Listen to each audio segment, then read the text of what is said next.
Just a couple of weeks left for state lawmakers at the Capitol to get their work done for the year. Clearly, time is of the essence right now. There's quite a few issues they're really now just getting to. And here to talk about an income tax deduction for retired veterans that is now being considered at the state Capitol are Jim Craig and Dick Young of the United Veterans Committee of Colorado. Gentlemen, also Ignacio Garza, a Special Forces veteran. So thank you to the three of you for being here. First, explain this legislation. How does this work? Well, I guess what I'd like to do really is kind of start out and just talk a little bit about who and what we are and why we're here.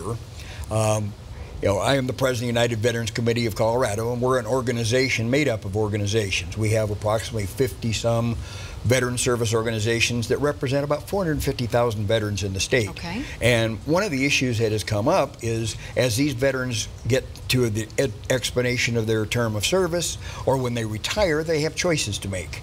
And some of the choices are to stay in Colorado or maybe go back where they're from. And in many of these cases, what the tax structure looks like is very important to these veterans. Personally, it's affected me myself.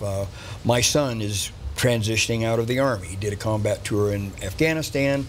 He's back and he's looking at things to do and whether to be able to come home to Colorado. And just about a week ago, actually said, "Dad, the taxes out there are going to kill me." I said, "I probably can't come home to Colorado." Okay, so explain what this legislation would do, Dick. The legislation basically provides a way for veterans who receive veterans retirement pay to have their income taxes, Colorado income taxes, reduced to down to up to $20,000. This doesn't seem like much, but to many veterans it's very important, and we found that to where they move. We want to keep those veterans in Colorado. If they come, they buy houses, they buy cars, they spend money.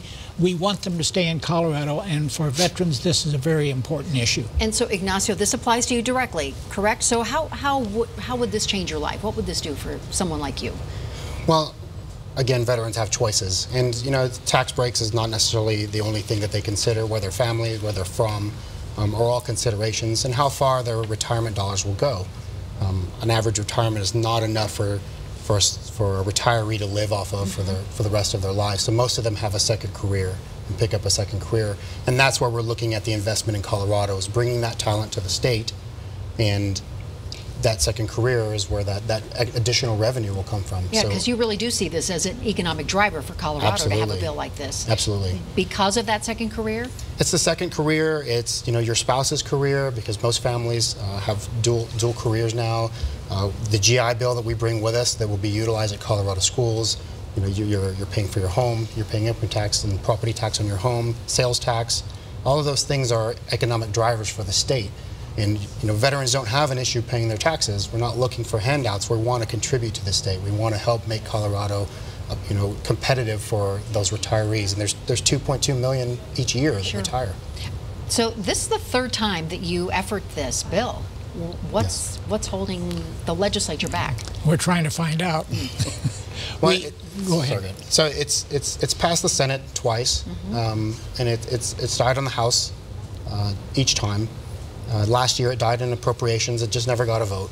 This year again it sits in House Appropriations. It's been there since February, and it just hasn't got a vote. You know, this is a bipartisan issue. We have Democrats and Republicans that are all for this bill. And Colorado veterans are just asking to be heard. We just want the legislation to get a vote. So you are looking for a face-to-face meeting with Speaker Duran? That's right. We're meeting shortly with her.